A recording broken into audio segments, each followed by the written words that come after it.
Looks like we're rolling. Hello, everyone. Welcome to another installment of Get a Clue in 52. This time, the coaches edition, or Get a Clue in 52 for coaches, myself included. And I'm looking forward to today's episode, if you will. I don't even know what to call these, session, episode, whatever the case may be. Let me do a bit of review and introducing this whole Get a Clue in 52 series. Basically, I strongly recommend tips books. Like if you have a book inside of you and you've been waiting to write a book, just come up with 5 categories that you really know a lot about and make a list of 10 tips in each category, and you're on your way to a book. That's what I did to get started. I'm going to, tip my cap to Marissa Friedman, who said, Jeff, write a book, 5 categories, 10 tips each. I thought, oh yeah. So this is what it looked like, the very first version of Get a Clue in 52. This is the one that had all the mistakes in it, which I painfully discovered every Sunday night in 2020 when I would come on to my Zoom and then stream into the Facebook group Get a Clue in 52. So if you're on Facebook and you want to join the group Get a Clue in 52, go ahead and do that. But the 5 categories in this book were communication, networking, marketing, sales, and accountability. I found all the mistakes and redid it.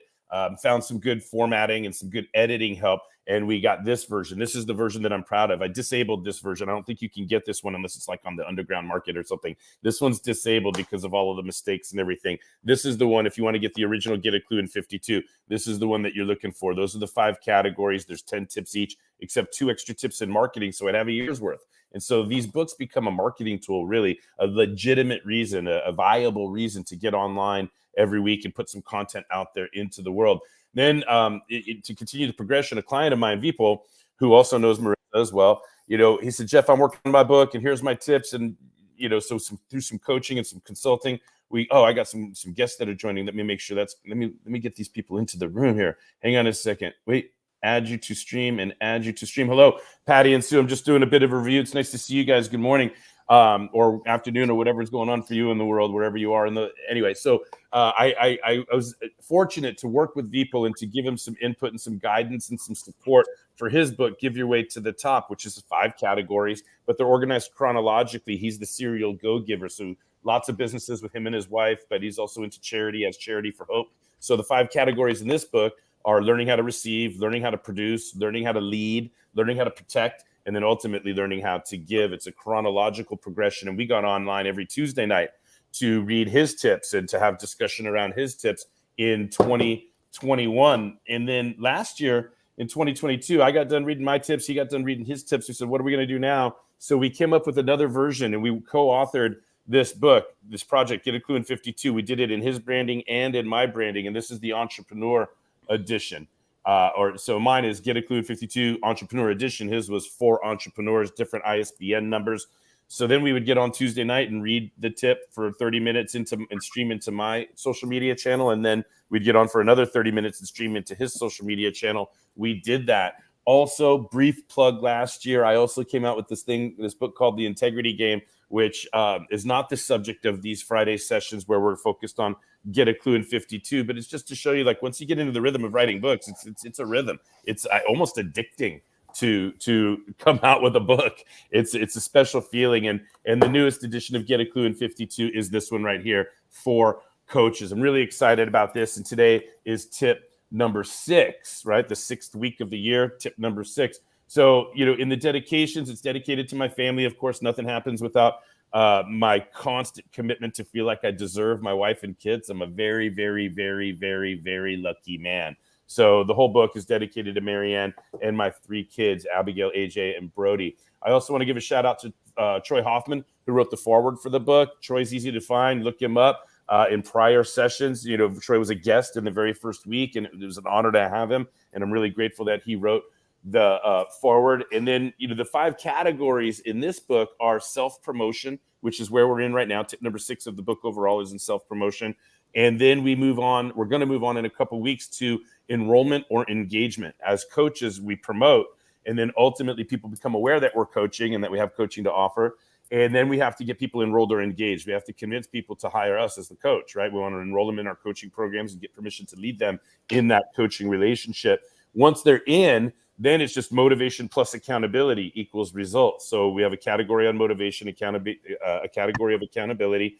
And then we're going to wrap up with practice building. Learning how to coach is one thing, but learning how to grow a coaching practice is completely different. So I'm affiliated now as the VP of Marketing for the Professional Coaches Alliance. And after last year joining forces with Kimberly Arago on the board of California Coaches, which is merged with Professional Coaches Alliance. So I'm an advocate, if you will. I'm a champion for coaching as a profession, as a practice, as an important relationship in professional development and professional growth. So there you have it. So as a matter of review, tip number one in the self-promotion section was start calling yourself a coach. At some point, you have to embrace this identity and step into, you have to get used to hearing you yourself be referred to as coach, like Coach Jeffrey, Coach Jeff. I remember the first time I heard it, I was like, what, are you talking about me? But after a while, you got to step into that and really get comfortable and embrace that identity. Then tip number two was only call yourself a coach when. It's so exciting to learn how to coach. You know that you can change lives, make an impact, and make a difference. And by the way, you can't learn how to coach without going through your own transformation. I mean, learning how to coach is a process where you receive a lot of coaching, get a lot of coaching practice, right? And you ultimately have to transform. And that's so exciting, so wildly exciting. You want the world to know about it. But I'm telling you in tip two, you should be careful and selective and really only call yourself a coach when somebody asks you or it becomes relevant or you hear somebody complaining about something. Don't just spray and pray all over the place. Contain your excitement to some degree. And remember, what's everybody's favorite subject? Themselves. What's in it for me? So only call yourself a coach when it's viable and valuable for the other person without forcing it. Temper that excitement. And of course, this is Get a Klu in 52 for coaches, myself included, right? So a lot of these tips are kind of me coaching my younger self, if you will, if that makes sense. So tip number three in this section was don't just call yourself a coach. And I love this Kluby snack that emerged in the book. When people put the word just in front of something, it's a sign of weakness at best, minimization most probably, and flat out lying at worst. But it's not just the word just, how it minimizes and puts our verbal tail between our legs, right? It's also, if you're a coach, you're never just a coach. You're got to be other things too. Either you were other things in your life before you became a coach, or once you become a coach, you become other things as well. Author, speaker, trainer, consultant, retired CEO, whatever it is, right? We're never just, ever just. We're always more than a coach. And then tip number four was stop calling yourself a coach. This was funny because this is the transition to where, like, I know how to coach and I am a coach, but I'm going to stop calling myself a coach because I'm expanding my menu. I have other things to offer on my menu. And so I am a practitioner, or I'm a problem solver, or I am an advisor, or I am a consultant speaker. I'm a business owner. I'm an entrepreneur. I'm so many other things, and coaching's on my menu. I'm a soft skills guy. I believe soft skills make strong leaders, teams, and organizations. So I'm a soft skills guy. I'd rather call myself a soft skills guy than a coach, and just know that coaching, consulting, training, info products, all of that's on the menu. So it's kind of a preview to what we're going to do at the end of the year when we get into practice building. We have to develop and expand that menu. If coaching is the only thing on your menu, you could have an income earning hobby, but it's going to be hard to build a practice or a business or on and on. So, here's Margot coming in. Let's add Margot to the stream. Hey, Margot. All right. So we've got, look at this, surrounded by all these amazing, powerful women. This is cool. So I'm doing my introductory remarks. I'm about to read tip number 6 and then we'll jump everybody in for some live conversation, because I know, Margot, we have a PCA meeting coming up after this. So yes, I'm trying to be in the fast and quick rhythm here. So tip number 5 from self-promotion is get super honest about your why. We had a really robust conversation about this, Margot. I loved how you sharpened my saw last week on this topic when I was making the point that we have to own and be honest about the fact that we want to earn money as a coach. Not everybody in the world wants to. I've met coaches that volunteer and so on and so forth. That's fine. But what the theme of this is for aspiring and emerging coaches. The audience for this book is very similar to the audience for the Professional Coaches Alliance, right?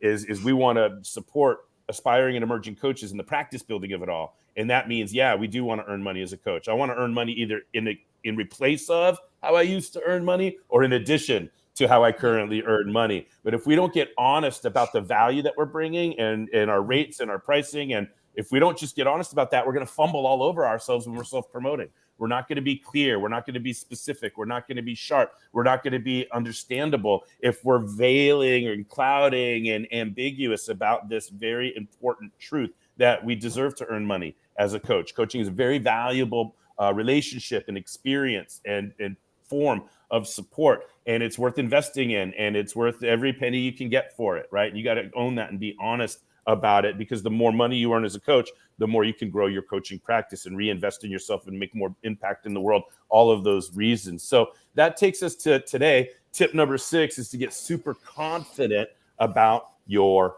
what, right? So here we go. Let me go ahead and read. This is page 37 if you're following at home in your version of Get a Clue in 52, right? I love you guys want to hold up your books and make me happy. Oh, it's like, ooh, I love it. Thank you guys. Oh my God. All right, here we go. Word for word. Tip number 6 is Get a Clue in 52 for coaches, myself included. Here we go. Get super confident about your what. This tip asks us to answer some tough questions. What questions, you may ask?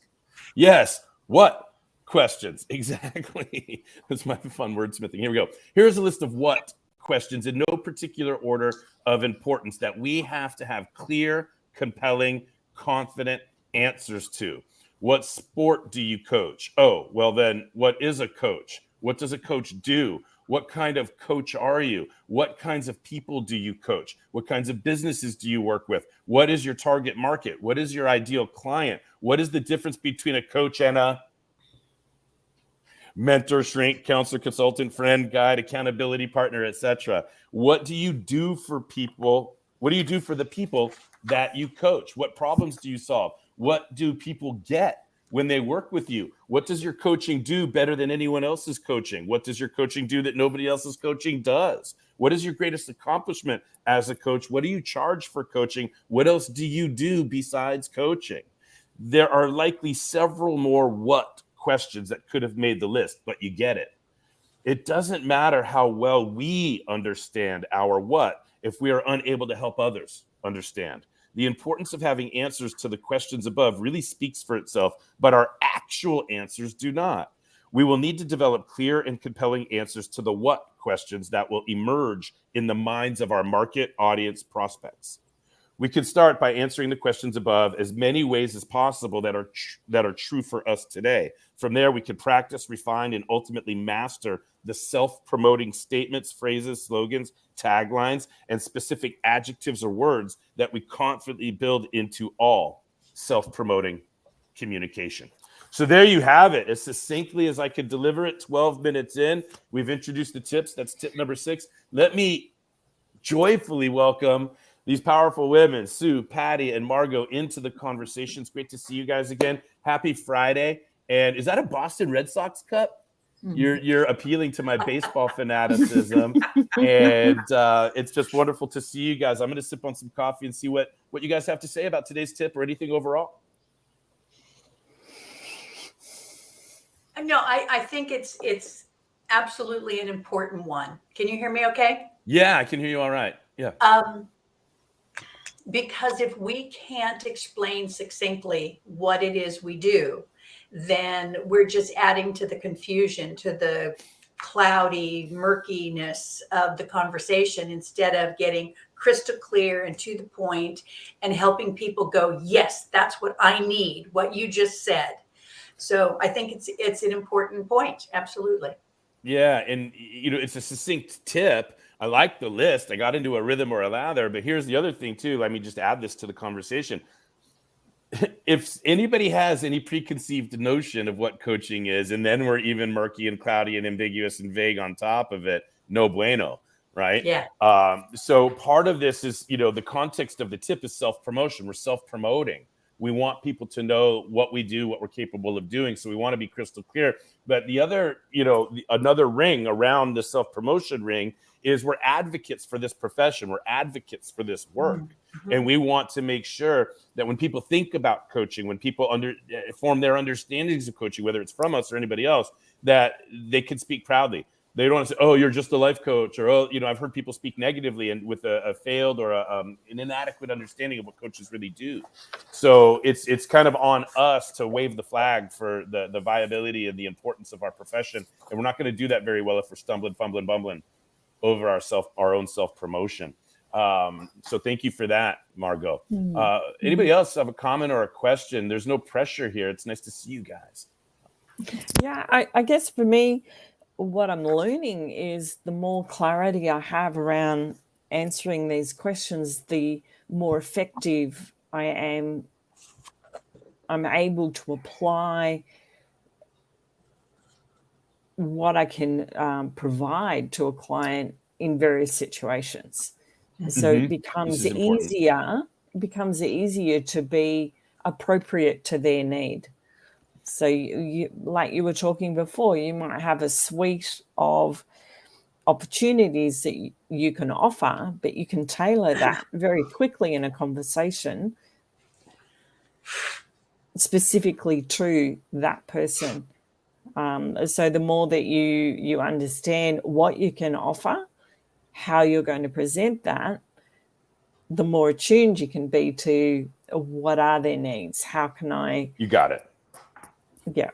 Yeah. I mean, not to interrupt at all, because I'm what I love about this comment is it reinforces this notion, right? That we learn how to coach. We get excited about coaching. We know how awesome it is. We've experienced it for ourselves. We've had an experience of helping somebody else. But at some point, it's not about us anymore, is it? At some point, I mean, with all of the, enamor, that I experienced learning this, right? And the structure, and then also not just taking what I learned, but thinking, ooh, I can add a couple things here and make it even better, right? Which is what we want everybody to do. I want my kids to be better than me, on and on and on, right? At some point, it's not about me at all. It's about who I'm helping. And like you said a suite. If I'm going to match your suite with, are you ready, Margot, Patty, are you guys ready? A corpus. If you have a corpus, a collection, a collection of ways that your work impacts the world, now I can get kind of divorce myself from myself and be all about the person, so I can get into diagnosis. So it's not self-promoting anymore. It's selective promotion, if you will. I'm not promoting myself. Let me put it this way. I'm going to write this down as a Klu snack after I invite some. It's solution promotion instead of self-promotion. Yes. Yeah. I think that's really key. Because one of the things that I know I try and remind myself on a regular basis is this conversation isn't about me. In fact, before I get on a coaching call, I always try and center myself and say, this is about, whoever this person is. This is about Paul. This is about Sam. This is about Tom. Because it's not about me. The entire focus of my being has to be on the other person and listening to them, hearing, and oftentimes intuiting, what it is that they're stuck on. What it is they're hesitating on. If I sense a change in their tone of voice, even I can, ask about that, because it's really all about me just really tuning in to the client. Yeah. And God bless technology and what we're doing right now in StreamYard. I mean, this did not exist when I learned how to coach. I was learning how to coach on 1-800-conferencecall.com or whatever, where *6 to mute yourself. But I remember those days fondly, because I would literally send my mind and every bit of my antenna, in my being, into the phone to listen to the subtleties. I've done this recently now. You never lose this quality, I don't think, if it's well practiced enough.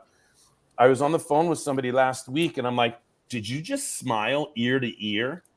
And I can hear and feel people smiling on the telephone. Yeah. Right. And when you have that level of listening, dialed in and connected, and when you can communicate to somebody, if I heard you smile, I'm hearing a lot of other stuff too. Does it hurt here? Does it hurt here? Does it hurt here? Does it hurt here? Okay, now once I find out where it hurts, now I'm going to choose from my corpus, my suite, my collection, my menu of tools and to solution promote rather than self promote. And this just emerged organically in the conversation, Patty. There it is, the Klu snack. We must welcome the transition from self-promotion to solution promotion. At some point, it's not about us anymore. It's got to be about us when we learn how to do this. We want the confidence, right? When I'm training coaches in my coaching and leadership training, I always tell them you need to have 100% confidence in yourself that you can facilitate a solution. That doesn't mean that you'll be perfect. That doesn't mean that you'll say everything correctly or that you won't make mistakes or you won't have to say, hang on. That's not what I meant. Let me restate that real quick. Give me a second on this. We're human beings, right? So this 100% confidence that we're able to provide a solution is not meaning that we're perfect in any way, shape, or form. That's why I wrote the book, but this is for me too. I want to grow and get better, right? So constant growth and improvement. Largest room in the world is the room for improvement. But we have to be 100% confident that if you spend 30 minutes with me, 60 minutes with me, you're going to be empowered about something, right? Like somehow, some way. I don't care if I have to beg, borrow, steal, somehow, some way, I'm going to get you empowered. I'm going to get you excited about what you're doing. I'm going to get you confident. I'm going to get you focused. I'm going to get you committed to taking action. So somehow, some way. And later on in our book, and I say it's ours now, I'm inviting you guys. How did you guys feel? I just kind of made you honorary co-authors of the book. No, later, it is for all of us. I hope you guys see it that way. But later on, when we get into motivation and accountability, we're going to get into specific solutions. When we get out of self-promotion, we get out of enrollment, we're going to get into this mindset of, all right, we're in the trenches now. We're in the battle. We're in the game with a real coaching client. And here is the suite, the corpus, the collection of solutions that we can provide, some knowings that we can command and able to offer to people, and some technique and some dialogue. So I'm looking forward to all of that. But right now we're just getting started. Tip number 6. So what else? Other comments? May I Patty. add what question that you teach us in your coaching and leadership? I've got my pen ready.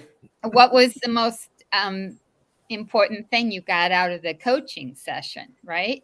When I ask that question, then I start to understand better what I'm doing for my clients. It's a great comment. And can I add to this, right? Because it's easy to believe that self-promotion is all about prior to getting a client. But Patty, what you're in your wisdom sharing with us is that even within the session, we're self-promoting, if you will, right? If I can, it's just good practice to always end every session, what was valuable about this? Not even in a coaching session, in a meeting. Like Margot, if we do a meeting for the Professional Coaches Alliance, we're going to go around and say, are there any acknowledgments? What was valuable about today's meeting? What did you get out of today's meeting? It's good practice. But what does that do? That reminds all of us how valuable the meeting was. So like when we ask at the end of every coaching session, what was valuable for this, and person says that, now I've got a note. Now I can take their comments and I can pull it out of my coaching journal and sprinkle it into my marketing communication out there. Right. But now the person on the line gets a little memory or a little reminder before they get off the line. Oh yeah, this was valuable. This was important. So even though they're engaged and enrolled already in a session with this example that you bring up, that doesn't mean the self-promotion stops. It's easier to keep a client than get a new one. True. Very well said, Patty. Thank you for that. So we are in tip number 6 of Get a Clue in 52. And this year, in the past with my tips books, I would do, I would renumber them all. Like, so tip 1 through 10 in this section, then tip 1 through 10 in this. I didn't do that this time. It's just straight through 1 through 52. So it's tip number 6 in the self-promotion section, tip number 6 overall. So like later on when we get to a different, I'm going to say, tip number 13 overall, but tip number blank, and the blanks, you know what I mean? The numbering is going to get a little funky compared to how I've done it in the past. But 9:23, Margot and I have a meeting coming up in about 7 minutes. So can I just be a little bit early with last call for comments, questions, jokes, expressions of gratitude, virtual hugs, anything like that? Now's the time as we move towards wrapping up today. And before, let me just say thank you guys for showing up and being here and supporting what I'm trying to do. And it warms my heart. But last call for comments, questions, jokes, and hugs.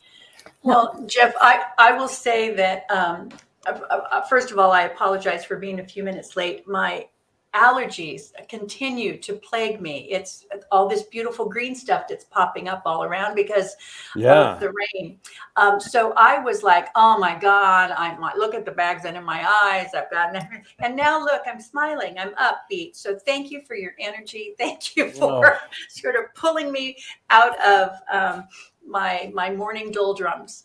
I appreciate that. Thank you. Yeah, well, right back at you. The credit goes to you. We say in life, showing up is half the battle. You know what I'm saying? And a lot of times, like wherever I take my body, usually my mind follows, or wherever I take my mind, usually my body follows, right? So the vice versa of it, free your mind and your ass will follow, and free your ass and your mind will follow, whatever.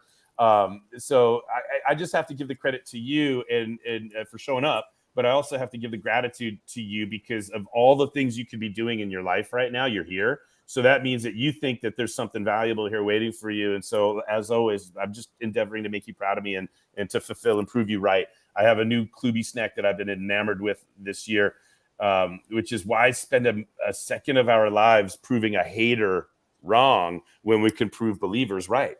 So thank you for being here. The gratitude is all mine. Back at you. Sue, Patty?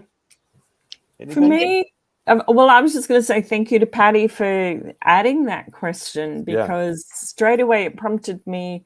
I've got some agendas to write for working groups that I'm pulling together for a big project. And I just thought, hey, what a great way to actually round out those meetings with that question. What was valuable about this, to help those people realize that, yes, they're giving up their time, but hopefully we've structured it in a way that they value what they've got out of it. So thank you. I can remember. And by the way, just as a brief reminder, in the coaching and leadership training workbook, which you have in the middle section on motivation, in the section on performance management, right? Managing performance in meeting with teams, there's that strategic approach to effective meetings for task-oriented groups. And remember, every item on an agenda should be performing one of four functions, at least one. Sometimes some agenda items perform more than one, but really briefly, let me just say, I can't stop the professor in me, right? FI is for information. So is this a FI where one person is giving an update to the others and everybody knows that, hey, one-way communication here, if it's FI for information? Then FD is for discussion. So if you label the agenda item FD, everybody knows that their voice is important. And so the leader of that meeting needs moderated turn taking and to facilitate all voices and to prompt people to contribute. And you follow, not let people talk over each other. Like, hang on, we'll get to you in a second. Margot's going, and after Margot, then Patty, okay, hang on. Sue, we haven't heard from you. This is important. We're discussing this. And so you need less information, less time budgeted for an FI, for information, more time budgeted for an FD when you want to bring the voices out and have the discussion and brainstorm the questions. Then the third function in effective meetings for task-oriented groups is for FA, which is for action or for accountability. This is where the purpose of the meeting at that moment in time is to come to a decision about who will be doing what by when. So whether it's volunteering or delegating or who draws the short straw, or Margot, remember the joke that I always have about, like my experience with California coaches last year. How did I become the executive director when Kimberly sat down? And the joke about there's 100 people standing in a line and Kimberly's like, I need one person to step forward, and then 99 people step backwards. And I'm like, okay, I'll do it. Anyway, but who will be doing what by when? Somehow, some way, that decision needs to be arrived at, documented, so that we can follow up on that in the next meeting, right? And keep the train rolling. And then I said all of that to say this, Sue. It's a very important and viable function in an agenda item to budget and build into the agenda FU, which is for unity, right? This is morale, motivation, liking, trust building, etc. So I always front load my meeting agendas with an FU, 8 to 8:05, meet, greet, open chat, get coffee, settle in, compliment somebody's shoes and ask them about their weekend, and we'll start the meeting at 8:06. And then I always like to budget a couple minutes at the end of the meeting, just like a coaching session, FU. Can we all take a minute and take a deep breath and express what we're grateful for or what was valuable about this meeting? So it's totally viable to build it in, budget time for it so everybody sees it on the agenda, and you can ready your meeting participants with a mindset of gratitude and appreciation and value that they're getting out of the meeting. So thank you for prompting me on that. It's like you squeeze my arm and all of a sudden content comes out of my ear, but I can't help myself, and we still got 1 minute to go. Last call. Just thank you. It's always great reinforcing ideas and thoughts. Oh, thank you, Patty. Thank you, Sue. Thank you, Margot. Margot, we'll see you in a different virtual situation here in a minute or two. In a minute. But we're going to sign off for for today. And next week, tip number 7, we're having a lot of fun with this. And it's going to be so cool when we look back and there's going to be 52 recorded videos that match the book. I really appreciate you guys coming on board and making this interactive and dynamic for me. You can tell how pumped up I am just seeing you guys. And it really helps me a lot. And I hope that everybody else that's watching live or a recording of this in the future gets the value that I'm getting and you're getting. And we're just going to keep on getting and giving and giving and getting. All right, you guys, have a great weekend and enjoy your Super Bowl and all the goods. All right, take care. We'll see you next week. Bye.